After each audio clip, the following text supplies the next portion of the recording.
The megastars, the millionaires, the masterminds. Seriously wealthy, glamorous and influential. They are the rich and famous. If you have to ask how much, then you can't afford them. They have staff. Even their staff have staff. They are the superstars.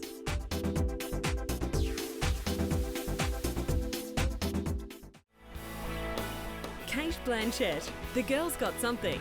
Something magical. Something human. Something regal.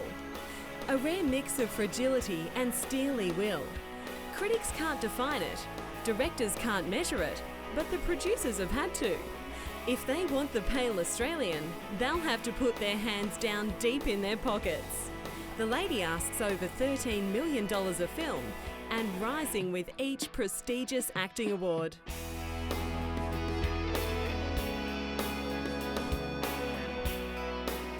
Every time this girl leaves a film set, the industry is ready to hand her another acting award, making it increasingly hard to get through those airport metal detectors on the way home to Sydney.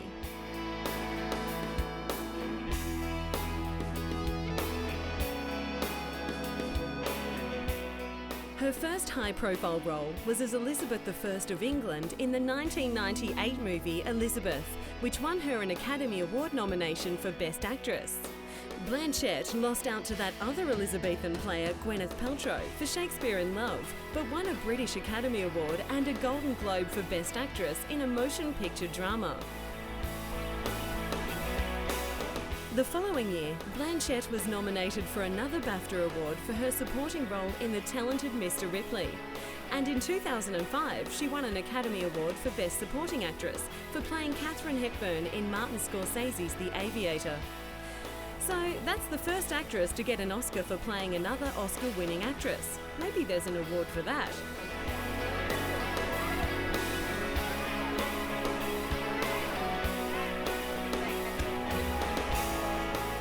For some audiences, Blanchett was still flying around the fringes until she appeared in Peter Jackson's blockbuster The Lord of the Rings movies. As the High Elf Queen Galadriel, she captured the imagination of every girl who privately fancied herself as a fairy queen.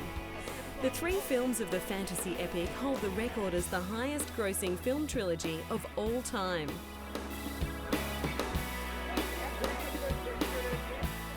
Awards mean influence. In fact, Blanchett was named as one of Time magazine's 100 most influential people in the world in 2007.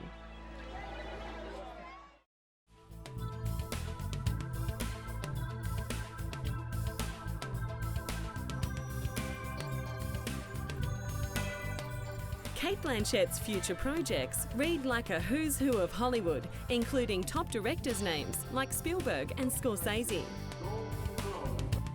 So this little Red Riding Hood can be assured of keeping the wolf from her door for quite a long while to come, especially with the baskets of goodies Cate can get from personal endorsements. Even Blanchett, known for her reluctance to play the celebrity game, has warmed to the idea of cashing in on her fame. Long known for her flawless complexion, the actress says it's due to her ongoing use of luxury skincare product SK11. Well, she has to say that because she's been named the cosmetics global ambassador. And it's working. The Blanchett-backed SK11 is a boon to the burgeoning Australian skincare market.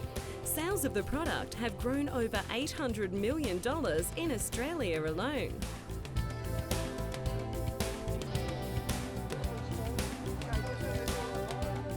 The actress also endorses the Donna Karan designer collection worldwide. At first, she was reluctant to become an advertising icon, but she admits coming off a sweaty film set, she's now ready to get her hair and lippy done and take some photos in Rome. Hey, where do I sign up for that? I could look this good in a $10,000 Donna Karan evening gown. Cate Blanchett describes herself as part extrovert, part wallflower. The way the lady is going, I'd add part superstar to that.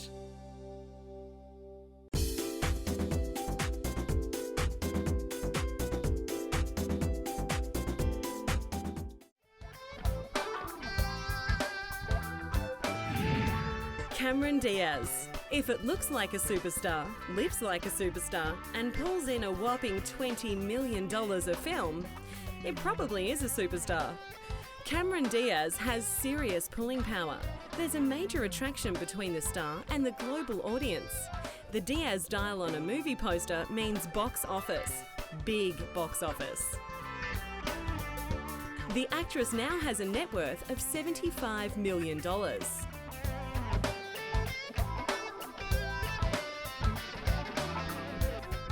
She's always had the X factor with the Cuban name and those long European legs. At 16, she was signed with top modelling agency Elite Management, and modelling took her around the world, working for designers like Calvin Klein and Levi's. Then she became an accidental actress, seeming to fall into a profession that was happy to catch her. Diaz got her big break in 1994 as an unknown, starring opposite Jim Carrey in The Mask. Then the actress/model started to gain mainstream success with her roles in My Best Friend's Wedding and There's Something About Mary. She won critical acclaim for her performance in Being John Malkovich, which earned her Best Supporting Actress nominations at the Golden Globes, the BAFTA Awards and the Screen Actors Guild Awards.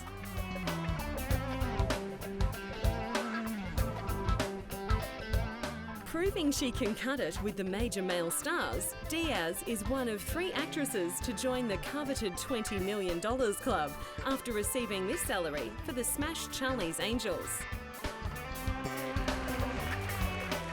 Having proved her status as one of the film industry's top earners, Cameron Diaz pulled in a healthy 8 digits for each performance behind the microphone in the hit series Shrek.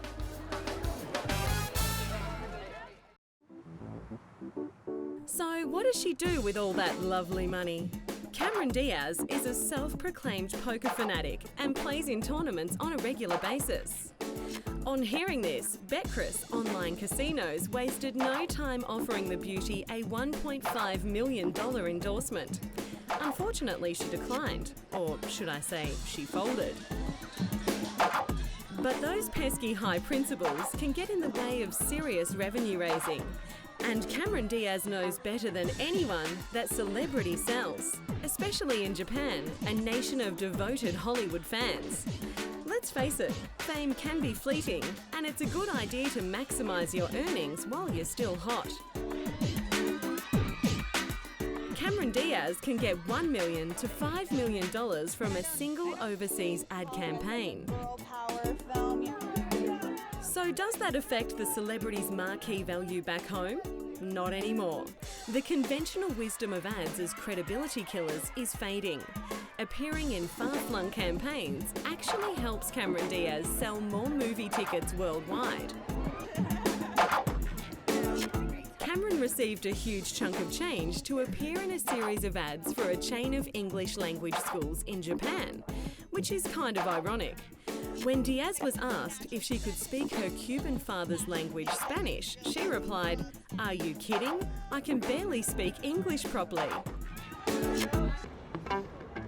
Diaz also endorses Japanese mobile phone company SoftBank. She earned herself a cool $3 million for appearing in one SoftBank commercial. The commercial shoot took only 6 hours of her time, which works out to a nice little payday of $8,000 a minute. Well, it is true then. The ancient Japanese proverb, "If you look this good on the red carpet, someone's bound to give you a cell phone contract." And there's another famous Japanese saying, "Making money is hard, losing it on the poker table is easy." Remember that one, Cameron.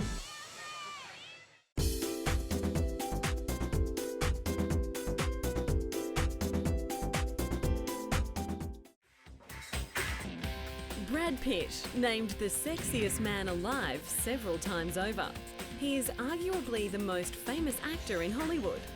He stands at the very top of the A-list, and you can see the whole world from there. Brad Pitt is a superstar with a net worth of over $150 million.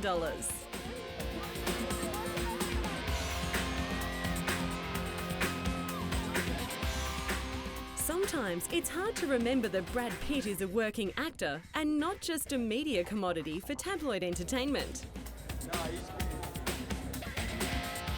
It all started with a little role as a small-time criminal drifter in Thelma and Louise. And when the world copped an eyeful of Pitt in a love scene with Gina Davis, the world asked, who is that guy? But it's not just Brad Pitt's good looks that earn him upwards of $35 million a year. The guy can actually act. Pitt was nominated for an Academy Award and won a Golden Globe Award for his role in 12 Monkeys.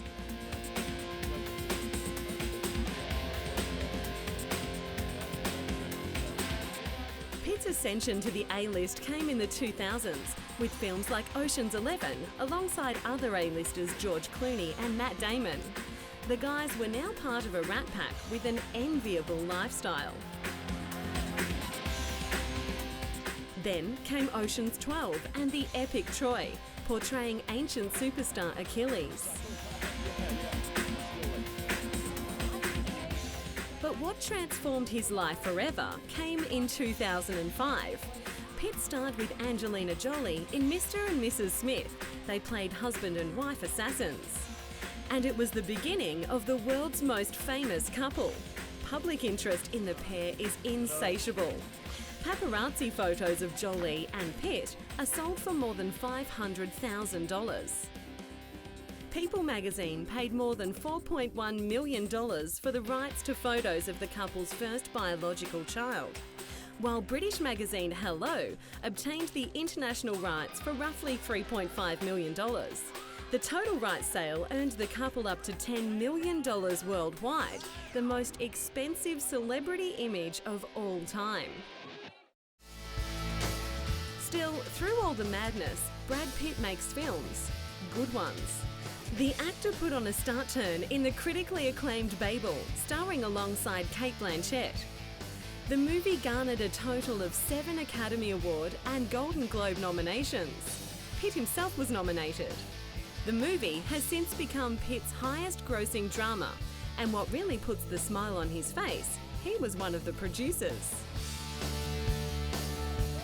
Pitt's production company, Plan B, has been quietly producing hits like Charlie and the Chocolate Factory, Scorsese's The Departed, and his own star vehicle, The Assassination of Jesse James by the coward Robert Ford. So, will he also follow mate George Clooney into directing? No, Pitt says. It takes up too much of your time. Not a bad thing. And that's time he wants to spend with his partner and 4 children, either in their $100,000 a month New York pad with 6,000 square feet for the kids to run amok in, or their man-made island in the shape of Ethiopia off the coast of Dubai.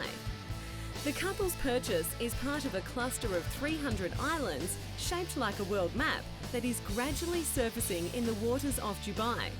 Prices for the islands range from $6 million to $36 million. Brad Pitt is a rare entity in today's celebrity-obsessed culture. He's the subject of endless fascination and yet has managed to maintain an air of mystery. The question remains, will we ever get enough of Brad Pitt? I know I won't.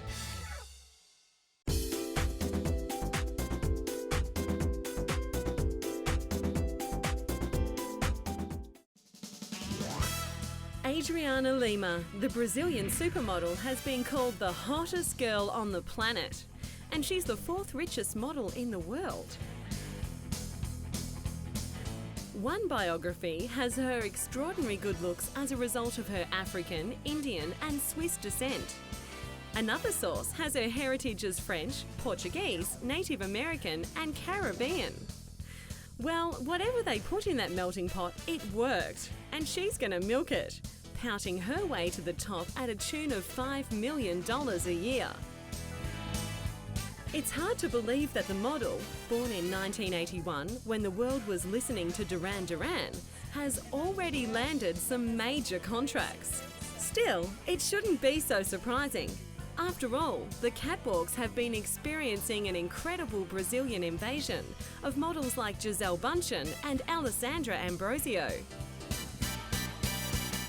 3 years after taking second place at the Ford Supermodel of the World contest in Brazil at the tender age of 13, Adriana decided to move to the Big Apple to see if she could conquer the modelling world. And it wasn't hard for the exotic beauty. She signed on as an elite model, and soon enough she was gracing covers of magazines like Vogue, Marie Claire and Harper's Bazaar. As for fashion shows, she has walked the catwalks for big-name designers such as Vera Wang, Christian Lacroix, Fendi, Ralph Lauren and Valentino. With high-profile campaigns for companies like Guess, Armani, Anasui Jeans, Bebe and Mossimo, it wasn't long before Lima's face and fabulous figure were plastered on billboards and in print ads. Her April 2006 GQ cover was the highest-selling issue of the year. But no campaign would bring her to the recognition she received as a Victoria's Secret model and Maybelline spokesmodel. Adriana Lima is one of Victoria's Secret's perfect 10 models and one of Victoria's favourite angels. Lima appears in the controversial television ad for the brand alongside the legendary rock musician Bob Dylan. Critics thought the rock legend looked a little out of place in the lingerie commercial, but agreed that Adriana Lima was well cast indeed. I'm sick of love. I wish I never met you.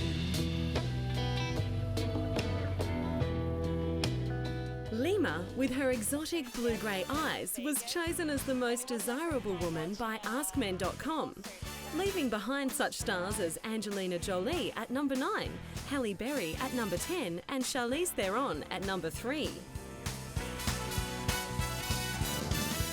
Still, it can be lonely at the top. She says modelling is a tough job. Your co-workers are your rivals. It really puts a dampener on your perspective of other girls. And the young model regularly works a long way from her native Brazil, Paris, Milan and New York. Still, her worldwide travels are great excuses to shop. And she admits she's not very patient. I like everything now. I want it all now. Among the model's 3 significant long-term and very lucrative contracts is her endorsement for Telecom Italia, Italy's mega cell phone carrier. In fact, Lima is known as the Catherine Zeta-Jones of Italy, not for her acting skills, but for being the beautiful face of Italy's own cell phones. The Impossible Beauty says she never works out, and when asked if she was all, natural, she replied tongue firmly in cheek, "No, it's all fake. From my hair to my toes to my nails. Everything's fake. Everything. Even my heart is fake." Well, I don't know. Maybe she was born with it. Maybe it's Maybelline. But whatever it is, it's made Adriana Lima a superstar.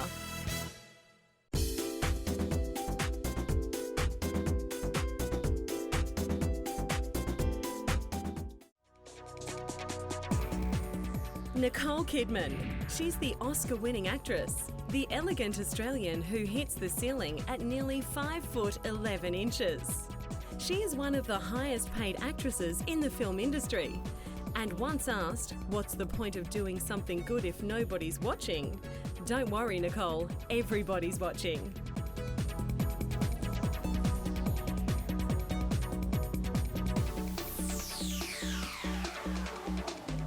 She's paid almost $18 million a film, and that's an exclusive club for only a handful of Hollywood beauties. The Australian has a net worth of $155 million, and that's an exclusive club for Australians. Well, she didn't get it sitting on those long white hands. Her breakthrough performance in 1995's satirical comedy To Die For earned her praise from critics and a record 6 acting awards, including a Golden Globe Award. Then, married to Tom Cruise, Hollywood had to concede. She was more than just Tom's handbag. Kidman and Cruz went on to portray a married couple in the much-anticipated Eyes Wide Shut in 1999, Stanley Kubrick's last film. It was the kind of kudos Kidman needed. But when the star divorced Tom Cruise, the public wondered, would she lose some of her fledgling star power? Even the actress herself had doubts. She said, "I dealt with the idea of never ever working again, never able to be an actress, and I was ready to give it all up when everything exploded." Exploded is right. In 2002, Kidman received an Academy Award nomination for her performance in the 2001 musical film Moulin Rouge, in which she played the courtesan Satine opposite Ewan McGregor. Consequently, Kidman received her second Golden Globe Award for Best Actress in a Motion Picture Musical or Comedy. The same year, she had a well-received starring role in the horror film The Others. In 2003, the star had 3 films released in weeks of each other: Cold Mountain, The Human Stain and Dogville. Then, the ultimate reward. Kidman won an Academy Award for Best Actress for her portrayal of Virginia Woolf in The Hours, making her the first Australian actress to win an Oscar. Far from fading after her high-profile divorce, Kidman's stardom grew. In fact, Hollywood had a new superstar on its hands. And you can find some excellent company up there in the A-list. There were 4 Oscar winners at Kidman's wedding to second husband country music star Keith Urban: Russell Crowe, Jane Campion, Catherine Martin, and of course Kidman herself. Though the actress admits, if you talk about a box office career, then I'm a bit of a disaster. Yet she has enough X factor to stay on top, and that includes attracting some lucrative endorsements. Kidman is the face of the Chanel No. 5 perfume. And while shooting a 3-minute commercial for the fragrance, directed by Moulin Rouge director Baz Luhrmann, Kidman broke the record for the most money paid per minute to an actor: $928,800 per minute, a total of $3.71 million. Among her many residences, Kidman likes living in Nashville, the industry centre for Keith Urban's successful music career. And why wouldn't she like it? The $2.5 million home has 10 bedrooms, a pool, gym and spa. Nicole Kidman sometimes worries, she says. "I'm always scared that one day I'll look back and say, God, they were the best years of my life, and now what? I'm scared it won't last." I say, take it easy, Nick, and have another spa.